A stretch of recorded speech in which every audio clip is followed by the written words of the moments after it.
Муну жүк ташыган унаа деп ойлосоңуз, сиз жаңыласыз. Бул дөңгөлөктүн үстүндөгү мода дүкөнү.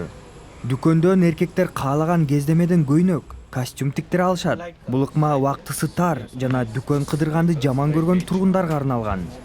Дүкөндө стилисттер кездеме тандап, өлчөмүңүздү ченеп калышат. Бир нече күндөн кийин сиздин жаңы кийимиңиз үйүңүзгө же иштеген жериңизге жеткирилет.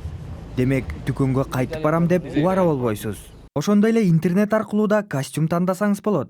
Bombay Shirts компаниясынын кардарлары интернет баракчадан топчулардын түрлөрүнөн баштап, жакаларынын стилине чейин керек болсо өздөрүнүн өлчөмүн да ченеп, кийим сатып ала алышат.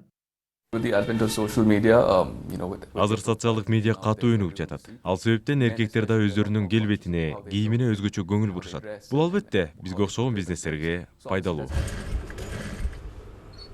Бирок мындай жаңы бизнести салттуу, атагы чыккан тигүүчүлөр кандай кабыл алышат? Пратик Варманын үй бүлөсү бул тармакта илгертен бери иш жүргүзүп келет. Анын айтуусунда кийим тигүү цехинде талаптар кескин азайып кеткен. Бизде интернет баракчабыз жок жана товарды кырдаадын үйүнө чейин жеткирүү кызматтарын көрсөтпөйбүз. Жаңы ыкма бизге албетте терс таасирин тийгизүүдө.